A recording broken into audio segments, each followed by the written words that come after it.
ఈ వీడియోలో యోగ వాసిష్టంలోని ధన వ్యవహారం, జీవితం, ఆయుష్ గురించి తెలుసుకుందాం. ముందుగా ధన వ్యవహారం. ఓ మునిశ్రేష్ఠ, మేమంతా ఈ ధనం అనున్నది సంసారంలో చాలా సారభూతమైన విషయమని భావిస్తున్నాం. అట్టి భావన మూఢత్వం చేతనే మా వద్దకు చేరుతోంది. దీని వలన నిజమైన సుఖము గాని శాంతి గాని కలుగుతోందా? లేదు. ఒకడు ఎంతో ప్రయాసతో నేను ముందు ముందు సుఖపడదను గాక అని భావించి తన శక్తియుక్తులను, తెలివితేటలను, కాలమును వినియోగించి అట్టి ప్రయత్నమునందే నిమగ్నుడు అవుతున్నాడు. అనేక రోజులు గడిచిపోతున్నాయి. అట్టి ప్రయత్నంలో కొన్ని సఫలం, మరికొన్ని విఫలం అవుతున్నాయి. అయితే ప్రక్క విలువ ఒక ఒక ప్రక్క విలువైన జీవితకాలం వృధా అగుటలేదా? జంతువుల, కీటకముల జన్మలన్నీ ఆహార నిద్రా మైదానాలలో గడిచిపోతున్నాయి. మానవ జన్మ కూడా అంత మాత్రమేనా? ఈ ధనమును అభివృద్ధి చేసుకోవటంలో ఎన్నో ప్రమాదాలు, భయాలు, దోషావేశాలు తారసపడుచున్నాయి. ఇది మనస్సును మోహమునందు చిక్కించి అనేక విధములుగా కలవరపెట్టుచున్నది. ఒక విచిత్రం గమనించారా? ధనము లేనివాడు అయ్యో నాకు ధనము లేదే, అతనికి ఉన్నదే అని వాపోచున్నాడు. కానీ ధనము కలిగి ఉన్నవాడు మాత్రం నేను ఇప్పుడు అవిచ్ఛిన్నమైన తృప్తిని పొందుచున్నాను అని అనుకోవటం లేదు. ఎంత చమత్కారమైన విషయం! ఈ ధనము నేను ఆశ్రయిస్తున్నట్టే ఈతడు గుణవంతుడా కాదా అనున్నది చూడదు. రాజు యొక్క స్వభావం లాగానే అది ఒక చోట స్థిరంగా ఉండదు. నిప్పు త్రొక్కిన కోతిలాగా ఒక చోట నుండి మరొక చోటకి పరుగులు తీస్తూ ఉంటుంది. యుద్ధం, జోదం, వంచన, లోభం వంటి అధర్మ కార్యాలు కూడా ధనమును పెంచగలుగుచున్నాయి. ధనము ఉన్న చోట ధర్మము ఉండగలదన్న నమ్మకము ఏమున్నది? పాలు త్రాగి పాము విషమును క్రక్కునట్టు ధనమును సంపాదించి ఈ మనుజుడు కూడా కామ, క్రోధ, లోభ, మోహాదులను అధికం చేసుకుంటున్నాడు. గొప్ప ప్రజ్ఞావంతుడు, సూర్యుడు, కృతజ్ఞుడు, అందరి పట్ల ప్రీతి కలవాడు కూడా సంపదలు పొందినప్పుడు తన కోమల స్వభావం కోల్పోవుచున్నాడు. క్షణంలో కఠినాత్ముడుగా, అవివేకిగా తయారవుచున్నాడు. ధూళిలో పడిన కారణంగా రత్నం కూడా మలిన పడుతుంది కదా. విచిత్రం ఏమిటంటే జననిందాపాత్రుడు గాని ధనవంతుడు, తనను తానే పొగడుకొనని సూర్యుడు, సమదృష్టి కలిగి ఉండే ప్రభువు, ఈ ముగ్గురు లభించడం లోకంలో దుర్లభమే అవుతుంది. భయంకర విషసర్పం దాగి ఉన్న పుట్టపై గల పూతిగా ఎట్టిదో ఈ సంపదలు కూడా అట్టివే. ఎందుకంటారా? అవి ఉన్న కాస్త వివేకాన్ని ఊడ్చిపెడుతున్నాయి. కుసంస్కారమును, ఉద్వేగమును, దురాభ్యాసములను తెచ్చిపెడుతున్నాయి. సత్యదృష్టిని మరిచేటట్లు చేస్తున్నాయి. వీటి పటాటోపం ఎంతగా జీవుడికి ఆకర్షిస్తుంది. ధనం ఒక్కటే జీవిత లక్ష్యంగా కలవారు నీచులతో, దుర్మార్గులతో, లోబులతో స్నేహం చేయవలసి వస్తుంది. గుణవంతులు దూరంగా ఉండిపోతారు. ఇక వీటి యొక్క అంతిమ ఫలితం గమనిస్తే అది అతి చంచలంగానే ఉంటుంది. ఎవరి కోసం ఇంతగా శ్రమించి ఈ జీవుడు ధనాదులను సంపాదించాడో వారే అతనిని ద్వేషిస్తున్నారు, తిరస్కరిస్తున్నారు. అంతా సంపాదించి లెక్కించి చూచుకుంటూ ఉండగా మరొక వైపు ఈ శరీరమే శిథిలమవుతుంది. అతడు తాను సంపాదించినదంతా ప్రియంగా, మమకారంగా, నిస్సహాయంగా చూస్తూ అయ్యో ఇదంతా విడిచి వెళ్ళవలసిందేనా, నేను పోయిన తర్వాత ఏమవుతుందో ఏమో అని అంతరంగమున తలచుచు దుఃఖమునే పొందుచున్నాడు. బాహ్య విషయములు మాత్రమే అయి ఉన్నట్టి ఈ ధనాదులు ఇంతగా చిత్తమును ఆకర్షించటం నాకు చిత్రమని అనిపిస్తోంది. ధనముతో పాటే భ్రాంతి, దుర్వ్యసనములు, బంధుద్వేషములు, దొంగల భయం, కారాగృహం, మృత్యుభయం మొదలైన అశుభ విషయాలు కూడా వెనవంటి ఉంటాయి. ఈ అనుభవాలన్నీ జనులు గమనిస్తూనే చూడనట్లే ఉంటున్నారే. మెరుపు వలె దీని రాకపోకలు క్షణికములు. దీని వలన సుఖం లభిస్తోంది అని తలచటం వట్టి భ్రాంతి మాత్రమేనని నాకు అనిపిస్తుంది. జీవులను మోసగించడంలో ధనము తర్వాతే ఏదైనా. ధనము ఉన్న చోట జ్ఞానము, వైరాగ్యము చోటు చేసుకోవటం దుర్లభమైన విషయమే. జీవితము, ఆయుష్. ఈ ఆయుష్ను చూసారా స్వామి? ఇది చిగురాకు కొనయందున్న జలబిందువులాగా చంచలమై ఉన్నది. చిల్లికుండలోని జలంలాగా నశించుటయే దీని స్వభావం. ఈ శరీరము ఉన్నట్లుండి ఏ క్షణంలోనూ అకాలంగా రోగాల పాలు అవుతుంది. ఒక నియమం అంటూ లేకుండా ఏ క్షణంలోనో నేల కూలుతోంది.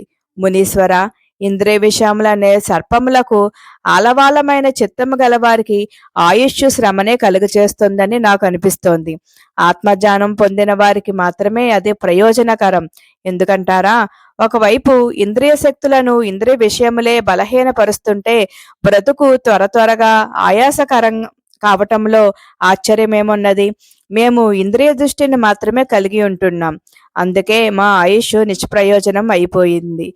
ఈ జగత్తులో కొందరు స్వస్వరూపమగు ఆత్మ గురించి ఎరుగుచున్నవారే అట్టి ఆత్మపదమునందు విశ్రమించుచున్నారు. అందుచేత లాభాలాభములందు సమబుద్ధి కలిగి ఉంటున్నారు. అట్టి వారి పట్ల మాత్రమే ఈ ఆయుష్ సౌఖ్యప్రదం అవుతోంది. ఇక మేము ఈ పరిమిత శరీరాదులందు ఈ శరీరమే మేము అనునట్టి దేహాత్మ బుద్ధి కలిగి ఉంటున్నాం. అందుచేతనే కాబోలు అనేక చింతలు మమ్ములను హింసించి వేస్తున్నాయి. అయినా ఈ ఆయుష్ను నమ్మి ఉండటం ఎట్లా చెప్పండి? ఏ క్షణంలో ఏదైనా కావచ్చు కదా. వాయువు యొక్క ప్రసరణమును అలలను నిరోధించవచ్చునేమో గాని నీటి బుడగ వంటి ఆయుష్ను నిలపగలమని నమ్మి ఉండటం ఉచితమేనా?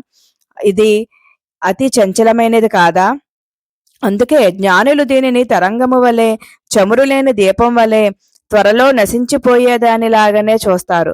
కొందరు జనులు, అయ్యా, మేము భగవంతుని గురించి ముసలితనంలో చూచుకుంటాం, ఇప్పుడు తొందర ఏమొచ్చింది అంటూ ఉంటారు. వారికి ఆయుష్పై అంత నమ్మకం? అట్లు వారు నమ్మి మోసపోవటం లేదా? తండ్రి మహర్షి, మన పెద్దలు అశ్వతరి అనే మృగం గురించి చెబుతూ ఉంటారు. అది ప్రసవించగానే మరణిస్తుంది. అయినప్పటికీ గర్భహేతు అయినట్టి సంగమమును కోరుకుంటూనే ఉంటుంది. అట్లాగే లోకులు కూడా మాకు ఎంతో ఆయుష్ ఉండుగాక అని కోరుకుంటున్నారు.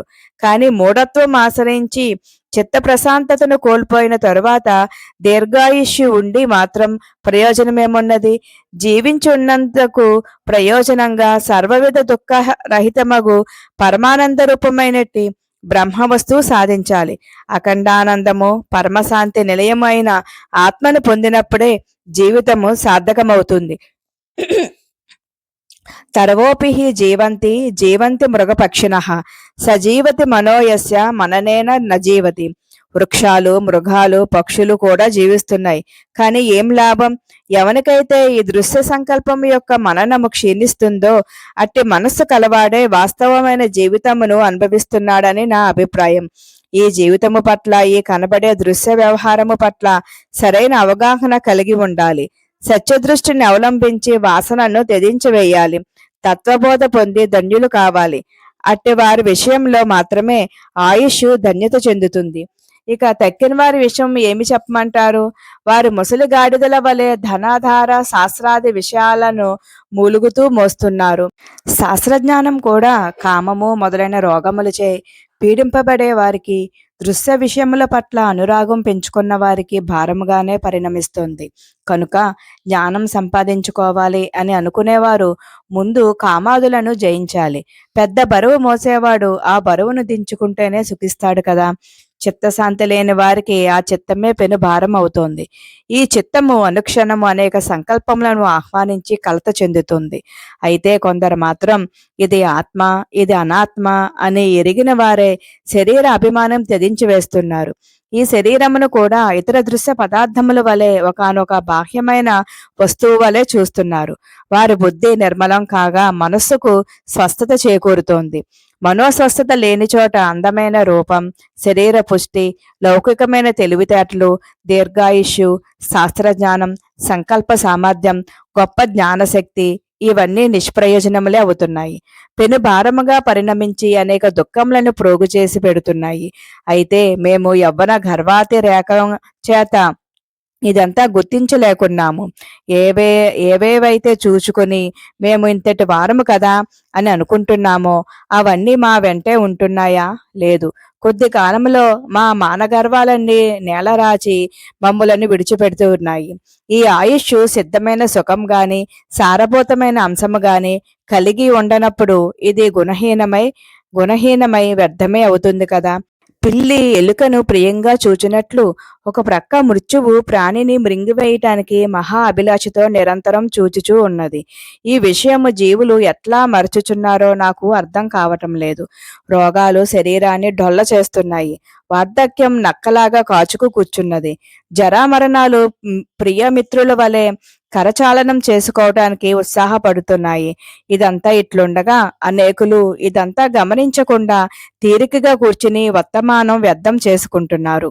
నెక్స్ట్ వీడియోలో అహంకార స్వరూపం, మనస్సు, చిత్తము, ఆశా తృష్ణ గురించి తెలుసుకుందాం.